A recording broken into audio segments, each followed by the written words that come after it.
Dad, what's wrong with the telly?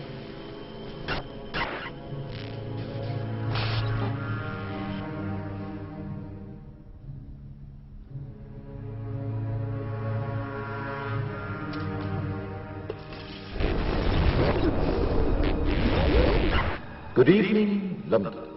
Allow me first to apologize for this emergency channel. I do, like many of you, appreciate the comforts of the everyday routine, the security of the familiar, the tranquility of repetition. Bloody hell. I enjoy them as much as any bloke. But in the spirit of commemoration, whereby those important events of the past, usually associated with someone's death or the end of some awful bloody struggle, are celebrated with a nice holiday, I thought we could mark this November the 5th, a day that is sadly no longer remembered, by taking some time out of our daily lives to sit down and have a little chat. There are, of course, those who do not want us to speak. Just let me think. In fact, even now, orders are being shouted into telephones, and men with guns will soon be on their way. It's Chancellor Sattler. Damn it! Why? Because while the truncheon may be used in lieu of conversation, words will always retain their power. Words offer the means to meaning, and for those who will listen, the enunciation of truth. And the truth is, there is something terribly wrong with this country, isn't there? You designed it, sir. You wanted it foolproof. You told me every television in London. Cruelty and injustice, intolerance and oppression.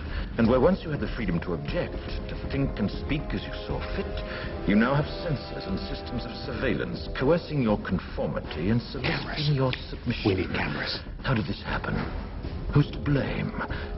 Well, certainly there are those who are more responsible than others, and they will be held accountable. But again, truth be told, if you're looking for the guilty, you need only look into a mirror. I know why you did it. I know you were afraid. Who wouldn't be? War, terror, disease. There were a myriad of problems which conspired to... Fear got the best of you, and in your panic you turned to the now High Chancellor Adam Sattler. He promised you order, he promised you peace, and all he demanded in return was your silent, obedient consent. Inspector, you're almost through. Last night, I sought to end that silence. Last night, I destroyed the Old Bailey to remind this country of what it has forgotten. More than 400 years ago, a great citizen wished to embed the 5th of November forever in our memory. His hope was to remind the world that fairness, justice, and freedom are more than words. They are perspectives. So if you've seen nothing, if the crimes of this government remain unknown to you, then I would suggest that you allow the 5th of November to pass unmarked.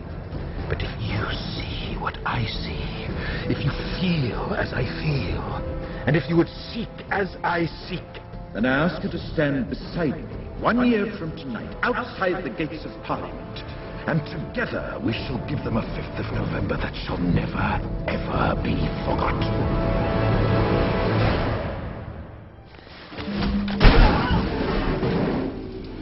Kerosene fog. He's using our smoke machines. Cover the exits. No one gets out. The rest of you follow me.